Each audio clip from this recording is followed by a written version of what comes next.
Come on in. In this episode, we're going to be fixing this mess. As you can see, this is a complete mess. Today we're going to do something to clean this up. The first thing we'll do is get rid of all of this junk. Next, we'll get all this torn out.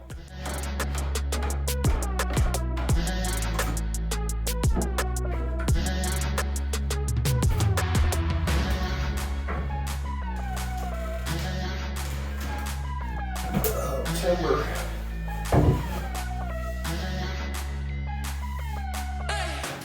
We're gonna have a visitor here, aren't we? Yep, here's Lucy. Here's Lucy. Okay, we've got the space cleared out. And the first thing I'm gonna do is build the adjustable shelving that will go on this back wall. And then I'll work on the sides after I figure that out. Now this shelf here is going to be floating off the ground about 10 inches. There's a couple of reasons for that. One, I'm lazy. I don't want to tear this baseboard out. I don't want to have to cut around it. But actually there's a second really great reason for this. Anytime we have bottled water or shakes or anything that's heavy and liquid, it'll be able to slide right underneath that shelf. These shelves will be attached to the wall with a French cleat, and they'll have adjustable shelves inside. Let's go get started. For this project, I'll be using 3/4 inch birch plywood on the sides of the carcass and the bottom, and then some strips that'll support the top. The reason I'm going with birch plywood for this instance is because these will be painted shelves. I'll use 1/4 inch birch plywood on the back so that you won't be able to see through the wall when they're all painted. So the first thing we'll do is rip down some of this 3/4 inch birch plywood to the dimensions I need.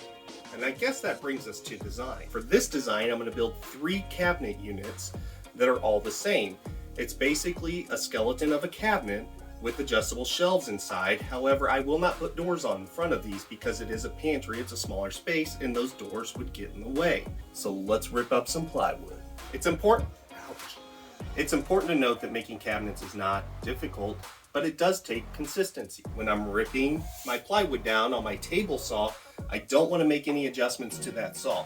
I want to make all the rip cuts that I need for my sides, bottoms, and my strips before I adjust it to make my next cut. So that's why it's important to have some sort of cut sheet or an idea of what you're doing so that when you're making these cuts, they're all consistently the same. Because consistency and accuracy is so important with cabinets, I'm going to double check that my blade is perfectly perpendicular to the table and that my fence is perfectly perpendicular to the table.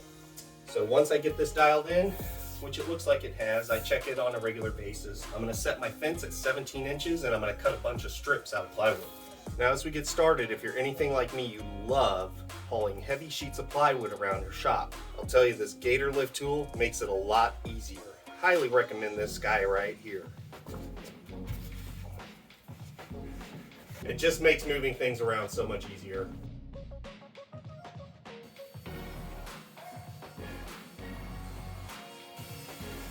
Got my side pieces ripped down back there to 17 inches in width. I got these 2 scraps left over that are a little bit less than that, and that's okay. Our carcasses will not have a full 3/4 inch plywood top or back. So in this instance, I will have some bracing that I'll want to make my French cleats out of, and some bracing so that I can secure my top once we make it. For this, I'm going to rip these down to 3.5 inches in width. It's really not important how wide they are, as long as they're a little over 3 inches. The important thing is that I can get 3 full rips out of this to get all the pieces I need, so that I'm not wasting plywood.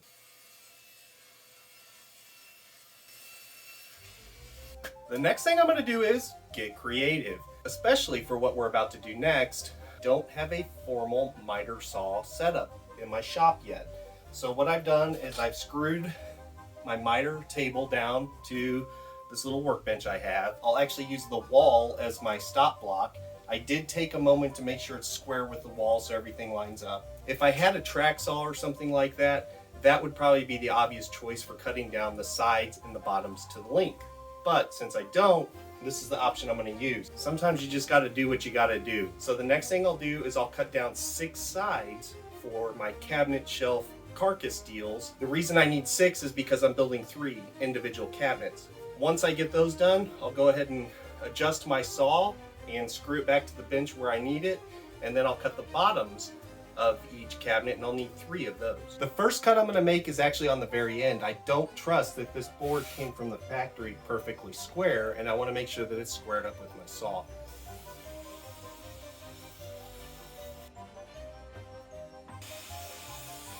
And that's going to work really good. 5 more to go. And I'm an idiot. So I actually decided to take some lemons and make some lemonade. I went ahead and cut all my boards to the wrong length, which are oversized, and now I'll just run them through my table saw to get them to the correct size. I think I'll get a better cut on my table saw than I would of the miter saw. So just remember, it's not always a mistake. Sometimes it's a blessing in disguise. You just got to keep working through it. You can do it. Next thing I did is double check that I want my bottom to be 29 inches. Well, not my bottom, but the bottom of the cabinets. So I just repeated that process by running everything through the table saw. I needed 3 of those, 1 for each cabinet shelf carcass. The next thing I need to do is put a 1/4 inch dado in the back side of each one of these bottoms and sides to my shelf. The reason I want to do this is because that's what will hold my 1/4 inch backing plywood in place. Let's set up our saw. I want my dado to sit 3/4 of an inch from the back of each cabinet. So I'll simply use a piece of scrap plywood, and I'll make sure that it's just barely touching the blade but not moving it. And that's where I want the edge of my dado to start. I want this dado to be about 1/4 of an inch deep. And for this, I'll just eyeball it. That looks good. Now I'll just run the back of my pieces through the saw one time. I'll scoop my blade over to get my 1/4 inch width that I need for my plywood backer. The reason I'm not using a dado stack to do this, which you obviously could, is 2 reasons. 1, I'm lazy, and 2, I don't have one. So even if I did have one, I don't know if it's worth the time to set up a whole new blade and system in order to get this cut. Since this is just a 1/4 inch cut, I should be able to do this in about 2 passes. Third reason why I don't want to do that is because plywood varies in thickness. By doing it this way, I can actually dial the saw in to fit the thickness of the plywood that I bought perfectly. Let's make our first pass on the back of each cabinet. One other tip, I am taking a moment to mark which side I want to be the back to make sure that I run that piece through the saw and that I'm not cutting on the wrong spot. That would waste a lot of wood. Now that I've done the back of each bottom, I'll do the back of each side before I adjust my blade to my final thickness to receive my plywood.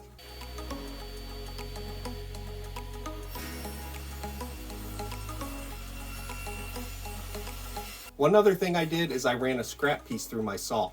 Now I'll adjust my fence over just a little bit, and I'll run this scrap piece through and fine tune the fit for my plywood backer. It's also important to note which way you're going to move the saw, left or right, when you're doing this.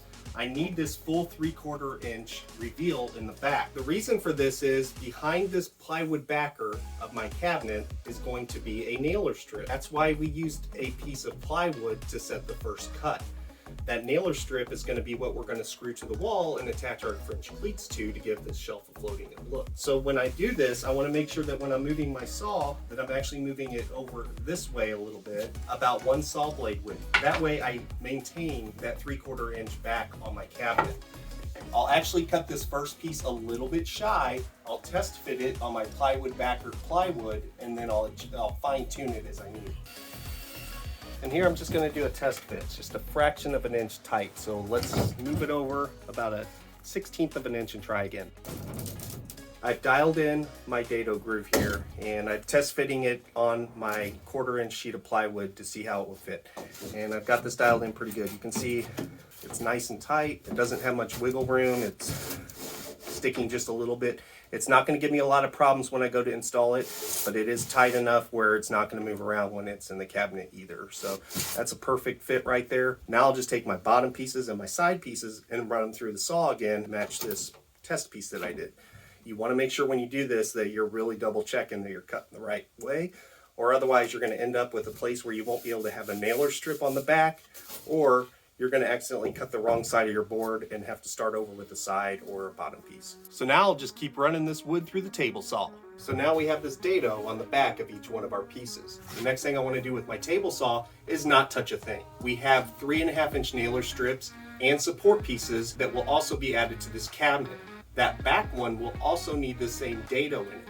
So if I don't touch anything and I leave my setup the way it is, I'll be able to run that through once we get it cut to length. So I'll wait till I chop those down to length to run them through the table saw. And this is a preview of what it'll look like when we get it all glued in place. Our plywood backer will fit into that dado that we put on both sides and the bottom. There's a lot going on with this corner, believe it or not. There's multiple ways you could do this. For me, I'm having the side of my shelf rest on the base of my cabinet. Because of this, there is a little gap where we cut out for our dado for our plywood backer. Now this works for me because you'll never see the side of these cabinets. However, if you were going to see the side of these cabinets, you would probably want to change your design, make sure that your side piece overlaps your bottom piece. That way you won't see the gap. There's also multiple ways you could attach this side. You could put some pocket screws in the sides if you're not going to see these. That would work in my case. However, drilling pocket holes will just take a little bit more time than clamping this together, putting a little bit of glue on the edge, and then pre-drilling and putting some screws through the bottom. So for this, I'm just adding a little glue.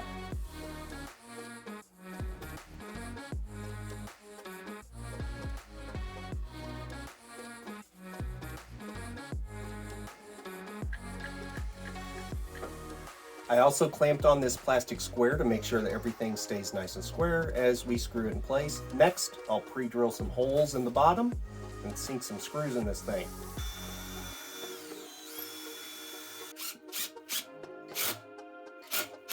The reason I'm putting screws in this is just to hold it in place while the glue dries and to make sure that I keep everything nice and square as I put things together. As I'm putting these together, I'm just taking a damp paper towel and getting any excess glue off of the inside. Now this is why we didn't move our saw blade. Now that we have our cabinets together, I just rough cut some lengths of our nailer strips and support pieces. 3 of these will need the same dado as we put in the back and bottom of our cabinet carcass. The reason for this is when we put it on our cabinet, we want that plywood to slide in that groove so our plywood is supported on all 4 sides. So since I didn't move my saw, I already know my first cut is in the right spot. So I'll just run each of these through on one side. Now I can adjust my saw blade back to the thickness of my board and then use my scrap piece to make sure that it's perfectly lined up. And that'll ensure all my dados are exactly the same. And this is what it'll look like when you're done. Now that we have our carcasses, our carcae, or whatever you want to call them, all assembled, we need to add our nailer strips and supporting strips for the rest of the shelf. To do this, we're going to use those 3.5-inch strips that we cut out earlier when we were cutting out our cabinets. Now one of these is the one that has the dado on it. That one's going to go right on top here and make a frame for our plywood backer. The other one is going to go on the back, and this is going to have a French cleat on it, which we'll go over in just a minute, to help hang this on the wall. We'll also put a nailer strip at the bottom to help support the bottom of this cabinet while it's hung. And we'll put one more on the front of this cabinet to help support the top when we get our top in place. The first thing I'd like to do is get everything cut down to length. When you're measuring for your cross spaces, you don't want to take your measurements at the top or the middle because your boards might have bowed out or in. I always like to take my measurements from the bottom. That'll give me an exact measurement of how long I need my top to be so that when I screw it in, it pulls everything into square.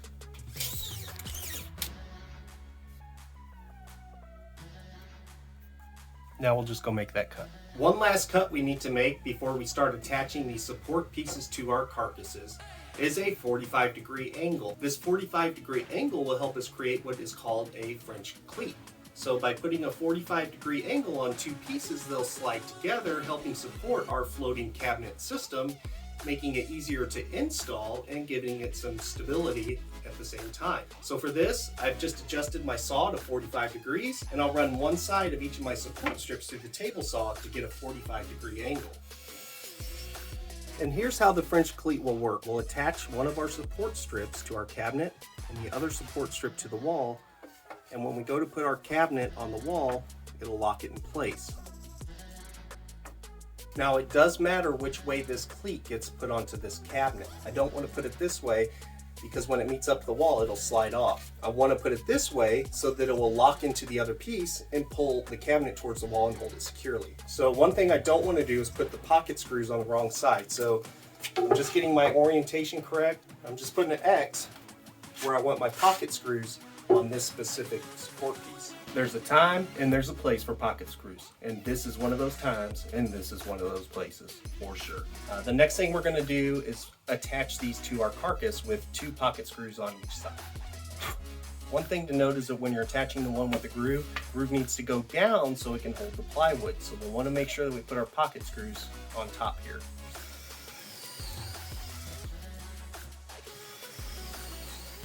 You'll also want to make sure that when you're doing the pocket screws that you're putting the holes on the same side. If you accidentally flip your board the wrong way, you'll have 2 holes on one side and 2 holes on the other. Ain't gonna work.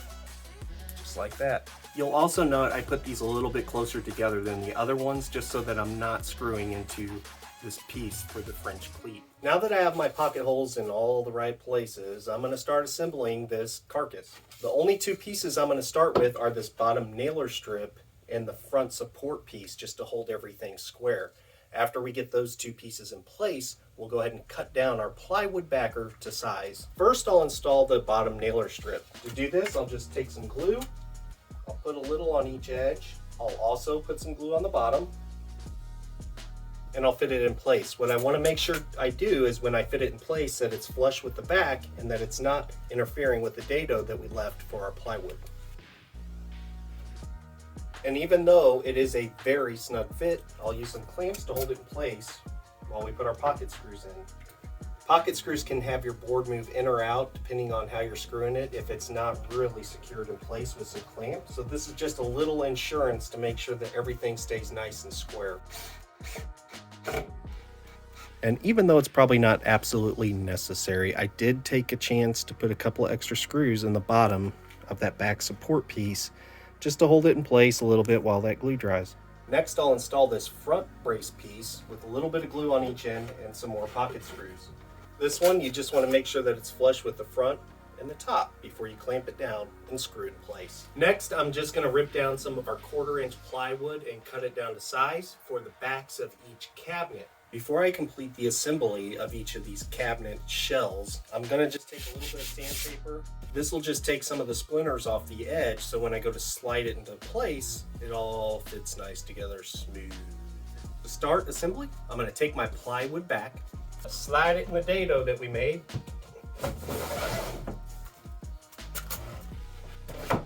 Boom. I'm going to take my piece that has the dado in the top, and I'm going to glue it on the ends, and then I'll pocket hold that in place.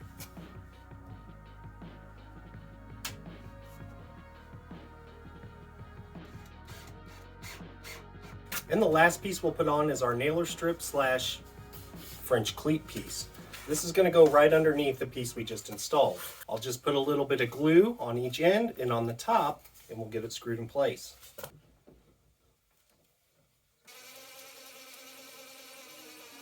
I wanted to make sure that I pointed out one detail about the difference between our base cabinets, which you see here, and our upper cabinets, which you see here. On the base cabinet, I just put a couple of pieces across.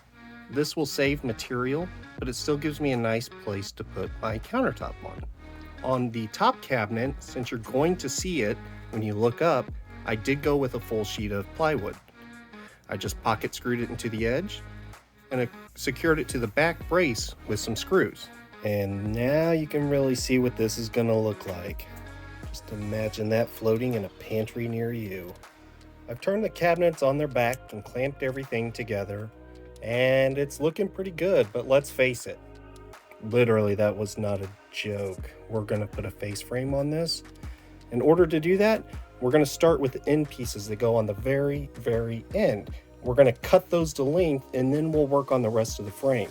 For my face frame, I'm going to use 3/4 inch poplar. The reason I'm going to use this is because this is going to be a painted shelving system, and it paints and finishes real nice. Plus, it's easy to work with and relatively inexpensive over hardwoods. First thing I'm going to do is just rip a couple of pieces down to 1 3/4 inches. That'll be the width that I'd like my vertical pieces to be. There's a reason I want to cut my side pieces first. By doing that, this piece will then butt up into it, and so you won't see the end grain here, and this piece is going to be up against the wall. This piece will be covered by the top, and you'll never see the bottom of this. So basically, you'll never see any end grain. The other thing that helps me do is get exactly where I want this face frame to be on on this shelf. I'm gonna build this all as one unit, as one big face frame for the whole unit, and then attach these shelves to the wall. So I'll just take my measurement of my cabinet and I'll add a 1/4 inch to the bottom. All right, I got my 2 end pieces cut to exactly the same length. I've got them exactly flush on top and clamped exactly where I want them. I did leave about a 1/16 inch of a gap lip right here. This is in between 2 walls, so the tolerances are pretty tight, but I did want to leave just a little bit of an edge there so that as I glue and screw this all together, if there's any air, I won't have an edge of a cabinet showing. The next thing I'll do is measure between my 2 vertical pieces, and I'll cut 2 horizontal pieces to exactly that measurement. By cutting them both the same, I ensure that they're square. So I'm not going to measure at the top and then measure one for the bottom. I'm only going to measure at the top, and whatever length that is, I'll cut 2 horizontal face strips that size. That's a really good fit. You can see it's wanting to bow up in the middle just a little bit, and I think that's the way I'm going to keep it. That way when I screw everything together and it pulls everything in tight, it'll be a good tight fit. Now that my main frame pieces are all cut to length, I'll put those together with some glue and some pocket screws. One tip, I did mark which side I wanted to be the front face of these, so when I'm drilling my pocket screws, I make sure to drill on the back. What I've come to find out with any pocket hole adventure is that clamps are your friend. So I like to clamp my piece flat down to the work surface. I'm going to put a little bit of glue on the end of this board. I'm going to line up my piece perfectly. Got this pocket hole clamp thing here that will just hold that joint nice and tight. And I'm going to put a 3rd clamp on it just to be safe, right on that joint to hold everything nice and flush before I sink my first screw in.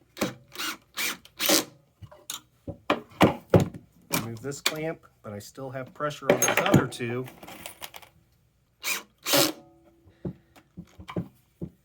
And that'll just ensure that my face frame stays nice and square and flush on the front side. I've got the outside of my face frame complete. Now I need 2 more stretchers on the inside to cover where these cabinets meet. Find out how long those are going to be. I'm actually going to take my measurement from the end. If there's any bow or wobble or curve in this board all the way down, it'll actually pull it together and make sure this stays nice and square. So I'll take my measurements from the very end, cut 2 boards 22 inches long, and then we'll get them installed as well. I cut 2 spacers the exact length that I needed the edge of this vertical piece to be. So now that I've got my spacers there, I can just press them up tight. I can put a little glue and screw on this, and it'll help keep everything square without having to take measurements. And just a quick test fit to make sure that everything got measured and put in place correctly. This is looking really good. So the next step is to take the cabinets upstairs, install our French cleats on the wall, and then install our cabinets. Okay, I've got my French cleats installed on the wall using 3.5 inch structural screws. I've got about 4 in each one. I wanted to make sure that the angle was the right way so that when I put the cabinets on there, it'll slide together and hold it against the wall.